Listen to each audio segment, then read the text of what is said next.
Hello everyone, मैं शुभम कुमार। एक संपूर्ण शिक्षा में आप लोग का बहुत बहुत स्वागत है।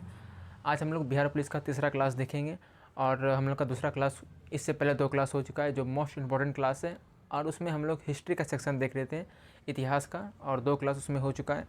सबसे पहले यूरोपीय कंपनी का आगमन, उसमें क्या टॉपिक से प्रश्न पूछे जा सकते हैं, और उसके बाद अगला क्लास पुर्तगाली ईस्ट इंडिया कंपनी का आगमन। ठीक है, आज हम लोग डच ईस्ट इंडिया कंपनी और फ्रांसीसी ईस्ट इंडिया कंपनी और डेनिश इंडिया कंपनी, 3 कंपनी के बारे में देखेंगे, जो कि तीनों कंपनी से आपका एक क्वेश्चन इससे यहाँ से आपका एकदम श्योर रहेगा ही रहेगा।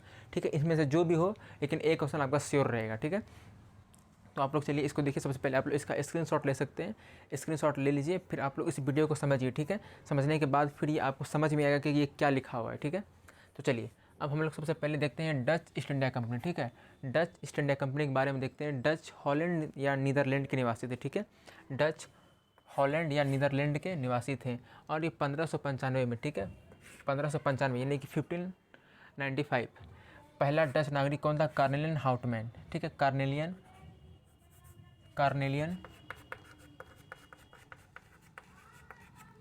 ठीक है, कार्नेलियन हाउटमैन पहला डच नागरिक था जो कि भारत आया था। सॉरी, का पहला डच नागरिक कौन था? कार्नेलियन हाउटमैन, जो कि सुमात्रा आया था।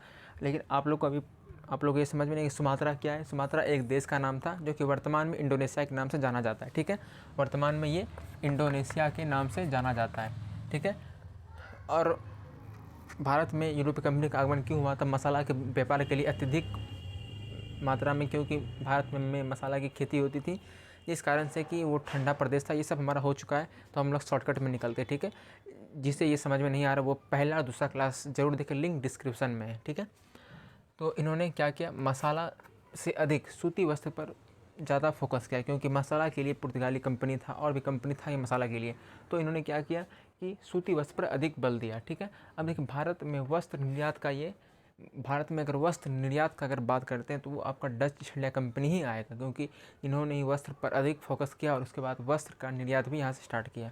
ठीक है, इन्होंने पुलिकट में टकसाल की स्थापना की। ये एग्जाम में पूछा गया प्रश्न है कि पुलिकट में टकसाल की स्थापना किसने की? टकसाल कहने का अर्थ ये है कि जहाँ पर सिक्का बनता है। ठीक है, ठीक है, रुपया बनता है, तो पुलिकट में इन्होंने टकसाल स्थापित किया। और इन्होंने स्वर्ण सिक्का को क्या कहा जाता था? पैगोडा। स्वर्ण सिक्का पैगोडा को ढाला। ठीक है, जो कि ये स्वर्ण सिक्का होता था। ठीक है, पैगोडा को ढाला, और जिस पर क्या था कि भगवान विष्णु यानी कि वेंकटेश्वर की मूर्ति स्थापित थी। ठीक है, जैसे कि अभी आप लोग देखते होंगे कि किसी किसी सिक्का पर, अभी जो 1 रुपया के सिक्का पर इस तरह का निशान होता है, 2 रुपये के सिक्का पर इस तरह का होता है, तो ये स्वर्ण सिक्का पैगोडा पर क्या, विष्णु भगवान की मूर्ति इंगित की गई थी। ठीक है, अब देखिए डच का पतन कैसे हुआ। आखिर में अगर कोई भारत आया, जैसे कि अंग्रेज़ ही भारत आए थे, लेकिन वो लोग तो यहाँ से गए, तो जाने का क्या कारण था, तो वो भी हम लोग चर्चा करेंगे नेक्स्ट वीडियो में। तो उसी तरह डच ईस्ट इंडिया कंपनी के पतन का भी कारण था, क्या था? वेदरा का युद्ध। ठीक है, वेदरा का युद्ध या फिर हुगली का युद्ध या फिर चिनसोरा का युद्ध। अधिकतर लुसेंट में भी आपको वेदरा ही देखने के लिए मिलेगा। ठीक है, हाँ, वो इतना ही देखने के लिए मिलेगा। इसमें आपको आप लोग डेट नहीं, ईस्वी नहीं दिया हुआ है। ठीक है, ये आपका डच का पतन जो हुआ था वो 1759 ईस्वी में हुआ। 1759 ईस्वी में डच का पतन हो गया था, यानी कि डच यहाँ से पूर्णतः समाप्त हो गया था। ठीक है, तो ये कहाँ, तो वेदरा का युद्ध, वेदरा का अन्य नाम हुगली भी है और अन्य नाम चिनसोरा भी है। ठीक है, अगर वेदरा नहीं हो तो हुगली होगा, हुगली नहीं हो तो चिनसोरा होगा। ठीक है, क्योंकि ये बीपीएससी के एग्ज़ाम में था। वेदरा डच का अंतिम रूप से पतन कब हुआ था? तो ना ही वेदरा था ना ही हुगली था। ठीक है, तो चिनसुरा होगा। ठीक है, तो चिनसुरा के युद्ध में डच का अंतिम रूप से पतन हुआ कब? तो 1759 ईस्वी में, 1759 में। ठीक है, अब हम लोग डेनिश ईस्ट इंडिया कंपनी के बारे में देखते हैं, ये मोस्ट इंपॉर्टेंट है। ठीक है, डेनिश, ये उत्तरी अमेरिका, अभी भी अगर इधर आपका हो गया तो थोड़ा हम डेनिश ईस्ट इंडिया कंपनी के बारे में देखते हैं। ये आपका बीपीएससी में पूछा गया प्रश्न था कि उत्तरी अमेरिका के ग्रीनलैंड पर, ठीक है, ग्रीनलैंड जो सबसे बड़ा समुद्री द्वीप है ग्रीनलैंड, उस पर अभी भी अधिकार है। ठीक है, छोटा सा देश डेनिश, लेकिन ये बहुत बड़े भूभाग पर कब्जा करके रखा हुआ है। ठीक है, तो देखिए ये कहाँ है। अगर हम ग्रीनलैंड का बात करते हैं तो ग्रीनलैंड कहाँ है? तो ये आपका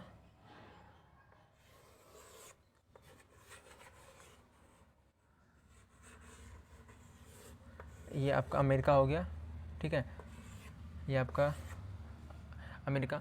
तो ये ग्रीनलैंड द्वीप इस जगह है, ठीक है, उत्तरी अमेरिका के ऊपर में ग्रीनलैंड द्वीप।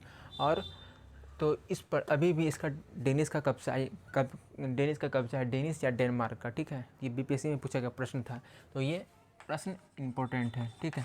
अब देखिए 1616 ईस्वी में डेनिस 1616 ईस्वी में डेनिस ईस्ट इंडिया कंपनी का गठन हुआ था। और उस समय जब गठन हुआ था उस समय मुगल बादशाह कौन था? जहांगीर था। ये भी प्रश्न पूछा गया है, ठीक है। ये भी प्रश्न बहुत बार पूछा गया है। और ये नकली सामान के लिए सबसे ज़्यादा प्रसिद्ध था। जैसे कि अभी आप लोग कोई शूज़ देखते होंगे, इस बार का शूज़ जो 1500 दाम है वही सेम टू सेम आपको शूज़ आपको 200 में भी मिल जाएगा, ठीक है। तो वो क्या होगा? नकली सामान हो गया। तो उसी तरह का ये डेनिस काम करता था, नकली सामान जस्ट जीरोक्स उसका मतलब उसका टू कॉपी बनाता था, ठीक है, डिट्टो। तो ये नकली सामान के लिए सबसे ज़्यादा प्रसिद्ध था। ये भी आपका इंपॉर्टेंट है, ये भी इंपॉर्टेंट है और ये भी इंपॉर्टेंट है, ठीक है। अब 1869 में इसका अंतिम रूप से पतन हो गया। ये उतना इंपॉर्टेंट नहीं है, लेकिन ध्यान में रखने के लिए आप लोग इसे लिख सकते हैं, ठीक है। अब सबसे ज़्यादा जो इंपॉर्टेंट है फ्रांसीसी ईस्ट इंडिया कंपनी। ये सबसे ज़्यादा इंपॉर्टेंट है फ्रांसीसी ईस्ट इंडिया कंपनी। फ्रांसीसी ईस्ट इंडिया कंपनी का आगमन कैसे हुआ, कब हुआ, क्यों हुआ? तो चलिए इसके बारे में देखते हैं कि फ्रांसीसी ईस्ट इंडिया कंपनी उस समय राजा कौन था? तो लुई 14वां, ठीक है। फ्रांसीसी ईस्ट इंडिया कंपनी का जब आगमन हो रहा था तो उस समय राजा था लुई 14वां। और लुई 14वां के एक मंत्री थे, ठीक है, कॉलबर्ट, जो कि बहुत ही अत्यधिक बुद्धिमान और बहुत ही तेज़ तर्रार था। वो राजा का हमेशा सपोर्ट करता था। तो फिर लुई 14वां का जो मंत्री था कॉलबर्ट की सहायता से कॉलबर्ट ने उन्हें सलाह दिया कि हम लोग भी भारत चलते हैं। हम लोग अपने यहाँ के जो व्यक्ति हैं, जो अपने यहाँ के व्यापारी हैं, उसे हम लोग भारत भेजते हैं और वहाँ से वो अत्यधिक मात्रा में व्यापार करेगा, ठीक है। व्यापार करने से क्या होगा कि हमारे देश की आर्थिक स्थिति और अच्छी होगी, ठीक है। तो इसलिए फिर उसके बाद क्या हुआ, कॉलबर्ट की सलाह पढ़ी लुई 14वां। एक मीटिंग फिक्स करने के बाद 1600 फिर उन्होंने 1664 के आसपास एक कंपनी का गठन किया और उसे भारत भेजा और कंपनी की स्थापना की, ठीक है। तो फिर 1668 में पहली व्यापारी कोठी कहाँ स्थापित की? सूरत में। ठीक है। और 1742 में, ठीक है, 1742 में इसका जो बहुत ही क्या कहा जाए कि बहुत ही बुद्धिमान गवर्नर डुप्ले था, ठीक है, डुप्ले। और ये क्या कर रहा था कि व्यापार के साथ साथ राजनीतिक हस्तक्षेप भी कर रहा था। कि अगर मान लीजिएगा क्या कि ये बिहार ही है, ठीक है, ये बिहार है, यहाँ पे कर लेते हैं, ये आपका बिहार है। बिहार में दो पार्टी है, मान लेते हैं जेडीयू और आरजेडी, ठीक है। कोई दूसरा कंपनी बाहरी आया, ठीक है। अब वो किसी एक पार्टी का अगर वो सपोर्ट करता है, मान लेते हैं कि राजद का है, वो सपोर्ट किया, अगर राजद जीत गया तो उस कंपनी का राजद भरपूर सहयोग करेगा। तो हर कंपनी चाहता था क्या कि मेरे हिसाब से इस क्षेत्र का सत्ता हो जो कि हमें हमेशा सहयोग करे, ठीक है। स्थानीय जनता के द्वारा साथ साथ वहाँ के राजा भी सहयोग करे, हर तरह से सहयोग करे और अगले किसी कंपनी को वो यहाँ पर आने से प्रतिबंधित करे, वो उसे यहाँ ना आने दे, ठीक है। तो इसलिए फ्रांसीसी जो डुप्ले था वो इसी तरह का यहाँ पर रणनीति स्टार्ट किया सबसे पहले, ठीक है। उसके बाद फिर इसका देखा देखी फिर ब्रिटिश लोग भी स्टार्ट किया यहाँ पे। तो फिर अब इसके बाद डुप्ले आया। फिर अब आप लोग सुनते होंगे कि कर्नाटक युद्ध। तो 3 कर्नाटक युद्ध हुआ। कर्नाटक युद्ध से एक क्वेश्चन आपका फिक्स रहेगा, ठीक है। 3 कर्नाटक युद्ध हुआ, तो 3 में से 2 पहला और तीसरा जो कर्नाटक युद्ध था वो उसका यूरोपीय कारण था। ऑस्ट्रिया के उत्तराधिकार का युद्ध चल रहा था, तो वो यूरोपीय कारण था। दूसरा जो कर्नाटक युद्ध हुआ वह स्थानीय कारण था, यानी कि भारत का कारण था। अपने आप में नवाबों को लड़वाना था, जिसके कारण नवाब के लड़ते 2 कंपनी आपस में भी लड़ गया, ठीक है। तो हम लोग पहले कर्नाटक युद्ध के बारे में बात करते हैं। पहला और तीसरा का यूरोपीय कारण था, दूसरा स्थानीय कारण था। अब देखिए पहला कर्नाटक युद्ध कब हुआ? तो 1746 से 48, ये डेट पूछा गया है क्वेश्चन में कि पहला कर्नाटक युद्ध कब हुआ? तो 1746 से 48 में, ठीक है। तो ये किसके फ्रांस और स्पेन और ब्रिटिश दोनों मिल करके, ब्रिटिश जैसे कि अभी कोई भी अगर युद्ध होता है भारत और रूस दोनों मिल जाएगा और बाकी जो भी देश रहेगा उसके साथ युद्ध हो जाएगा।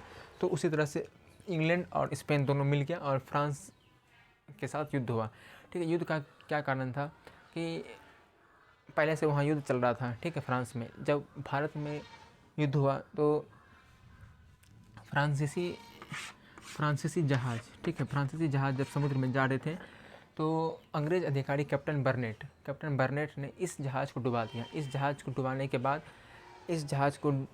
के बाद क्या हुआ, फिर तो युद्ध होना ही था, ठीक है। तो अंग्रेज़ अधिकारी कैप्टन बर्नेट के द्वारा जहाज़ को अधिग्रहण करके उसे डुबा दिया गया। और इसके बाद डुबाने के बाद फिर गुस्सा में आए। गुस्सा में आने के बाद उन्होंने मॉरिशस के गवर्नर डुप्ले ने मॉरिशस के गवर्नर को बुलाया, ठीक है। मॉरिशस के गवर्नर को बुलाया और गवर्नर को बुला करके फिर अच्छे से पूरा घेराबंदी करके फिर युद्ध किया। और युद्ध करके ब्रिटिश को बुरी तरह से परास्त किया। और परास्त करके ब्रिटिश का जो मेन मुख्यालय था मद्रास में, उस पर अधिकार कर लिया, ठीक है।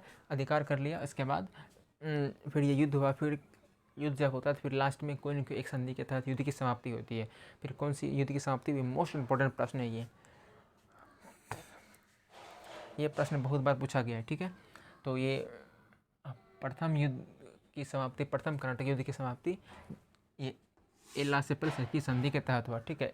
एक्स-ला-सेप्पल संधि या एला-सेप्पल संधि के तहत इस युद्ध की समाप्ति हुई, और जिसे कि हम लोग सेंट थोमे का युद्ध कहते हैं, जो कि अडयार नदी के किनारे हुआ था। इंपॉर्टेंट है, ठीक है।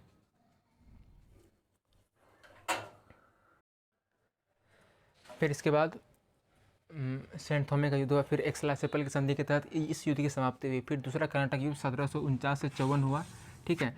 ये ये स्थानीय कारण था, नवाब के आपस में आपसी विवाद के कारण, कि ये फ्रांसीसी चाहते थे क्या कि मेरे द्वारा नियुक्त किया हुआ नवाब बने, और अंग्रेज चाहते थे कि मेरे द्वारा नियुक्त किया हुआ नवाब बने।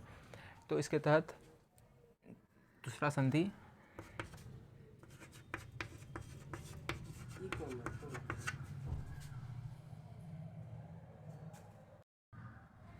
पांडिचेरी की संधि के तहत दूसरे युद्ध की समाप्ति हुई, ठीक है। पांडिचेरी की संधि के तहत दूसरे युद्ध की समाप्ति हुई। तीसरा युद्ध ये यूरोपीय कारण था, और ये भी संधि सप्तवर्षीय युद्ध था। 1798 से लेकर 1758 से लेकर के 1763 तक हुआ। ये सप्तवर्षीय युद्ध चला, ठीक है।